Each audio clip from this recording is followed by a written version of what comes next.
Halo, selamat malam. Assalamualaikum sahabat semua. Sebelum kalian nyimak podcast aku malam ini, boleh dong like-nya, share-nya, subscribe-nya ya, dan aktifkan notifikasi loncengnya supaya kalian selalu dapat updatean terbaru dari video-video aku dan podcast aku. Happy listening semua. Halo, selamat malam sahabat semua. Apa kabar? Semoga kalian selalu sehat, bahagia, panjang umur, dan banyak rezekinya ya. Hari ini aku mau lanjutin cerita perjalanan punya anak. Kemarin kan kita udah bahas tentang hasil laboratoriumnya dan kenapa aku nggak bisa punya anak. Nah dari situ dokter meresepkan ya obat kesuburan. Namanya apa ya? Aku lupa nama obatnya, tapi yang ku inget isinya itu clomiphene citrat ya kalau nggak salah. Clomiphene citrat, terus aku dikasih obat itu sama dikasih beberapa vitamin. Nah vitaminnya aku lupa ya, tapi adalah vitamin. Terus kata dokter juga harus jaga emosional, dalam arti tidak boleh stres, lebih santai gitu ya. Nah itu terus kalau suami aku tuh dikasih seloksi kalau nggak salah ya, seloksi sama disuruh makan yang bergizi makan yang lebih sehat. Aku juga nggak tahu ya kenapa suamiku mungkin dulu makannya gimana, aku juga kurang paham ya, kita kan juga baru nikah setahunan ya. Nah jadi dikasihnya itu tuh, disuruh minum itu. Jadi pokoknya itu kalau nggak salah ya aku tebus itu obat ya hampir itu 1 juta lah pokoknya itu obat untuk sebulan apa 14 hari ya, aku lupa. Pokoknya banyak vitamin sih, banyak vitamin sama dikasih obat hormon. Clomiphene tadi itu obat hormon sih. Nah, terus aku dikasih obat itu. Nanti setelah sebulan aku dicek lagi sel telurnya. Apakah sel telurnya itu sudah bagus belum hasilnya gitu kan. Ya udah aku pulang tebus obat, minumlah obat itu selama sebulan. Begitu juga suami aku minum obat itu. Kalau suami kayaknya nggak dicek aja sih, diceknya mungkin pada saat nanti apakah berhasil punya anak apa tidak ya. Nah setelah udah aku minum obat itu selama sebulan, aku datang lagi ke dokter. Lalu dokter mengecek sel telur aku ya kan. Dia bilang setelah dicek sel telurnya kondisinya, jadi aku datang itu pada saat masa subur untuk mengecek apakah pada saat masa subur itu sel telur aku sudah optimal apa belum diameternya gitu.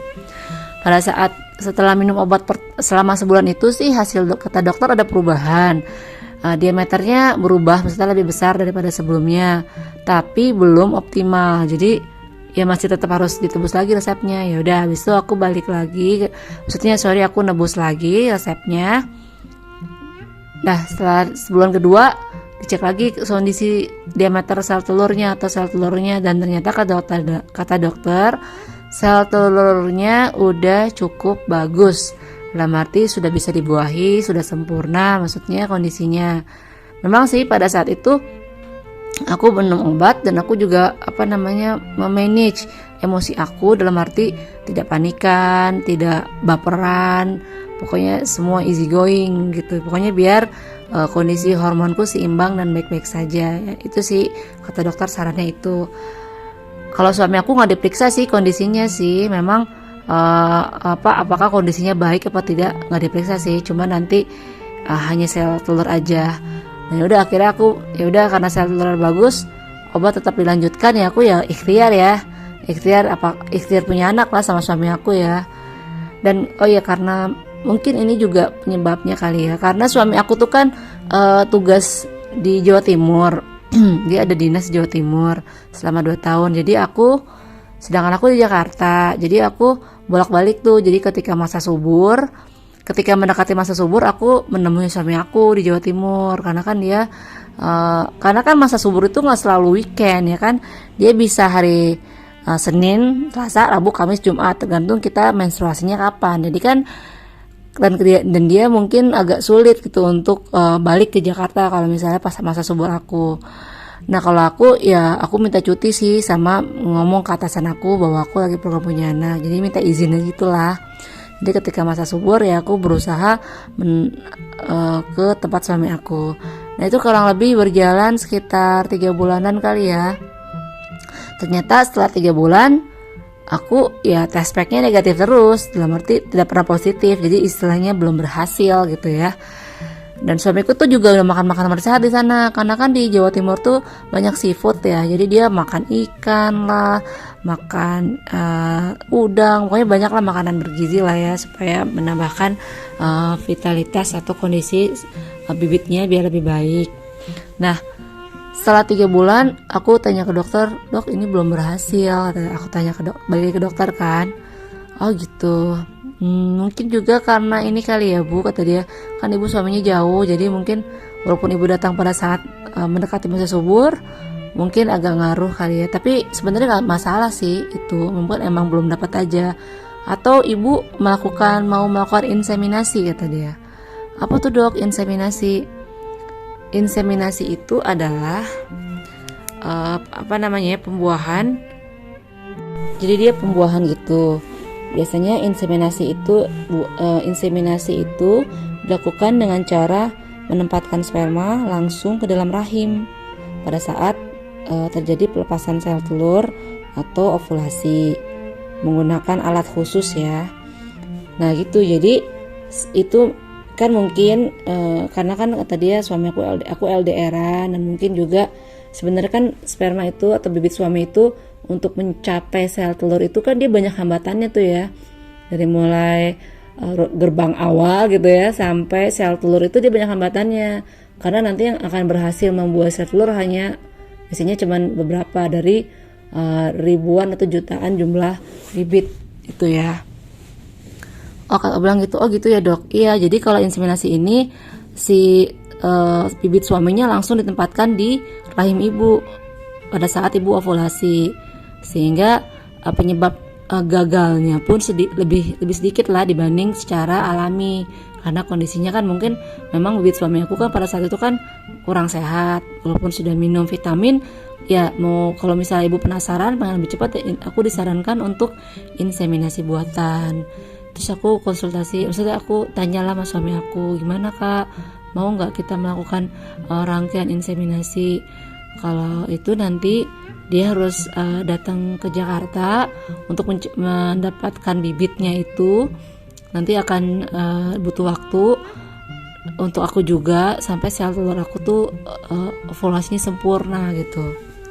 Akhirnya suamiku sebenarnya kurang setuju sih sama inseminasi itu, karena menurut dia itu sekali lagi karena kita LDR, menurut dia punya anak ini belum belum maksimal gitu, sayang aja gitu dari segi waktu, uang dan segala sesuatunya. Memang sih inseminasi itu pada dasarnya sih nggak terlalu mahal ya, pada saat itu berapa juta ya. Cuman yang mahal itu adalah untuk mencapai kondisi bagus gitu, baik si laki-laki maupun perempuannya. Karena kan untuk supaya optimal pada saat pelaksanaan inseminasi, akunya sel telurnya harus benar-benar sempurna dan bagus. Sedangkan si suami juga bibitnya harus bagus, dan itu butuh perlakuan khusus supaya bibitnya itu bisa, istilahnya kan mungkin pada saat penyuntikannya itu kan bukan pada saat dia dikeluarkan lalu disuntikan. Jadi si bibit suaminya itu setelah dikeluarkan ya harus diperlakukan khusus dulu. Entah aku diapain, dicari yang bagus-bagusnya, kan gak mungkin semuanya kan, dicari yang terbaik bibitnya. Nah itulah yang nanti akan disuntikan ke dalam rahim aku, ke dalam sel telur itu, sel telur yang ada dalam rahim, gitu prosesnya.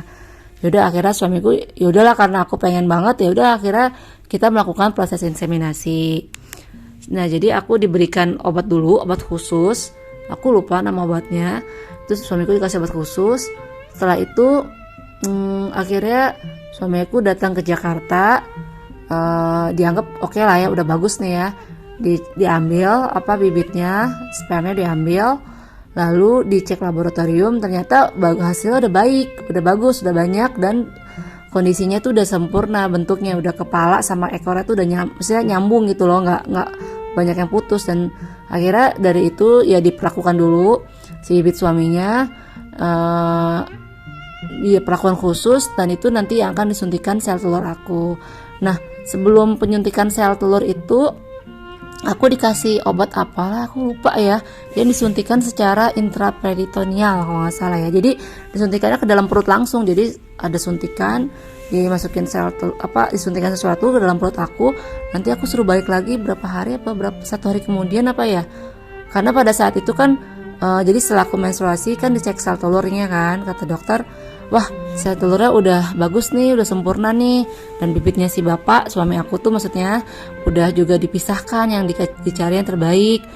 Nah nanti lalu aku dikasih obat gitu ya, obat khusus intraperitoneal sebelum inseminasi, kawan-kawan, sahabat-sahabat semua, kayak gitu. Nah untuk saat ini aku ceritanya sampai situ dulu ya, sampai ada perlakuan khusus untuk inseminasi, si suami diambil bibitnya dan aku sel telur udah sempurna dan aku disuntikan obat apa gitu aku lupa secara di perut. Nah habis itu the next partnya aku mau ceritakan proses inseminasinya ya, kayak gitu sahabat-sahabat, biar kalian tetap stay tune ya di podcast aku. Jangan lupa di share, di like, di komen podcast aku ya. Semoga kalian dapat inspirasi ya dan dapat sesuatu dari podcast aku. Bye bye semua.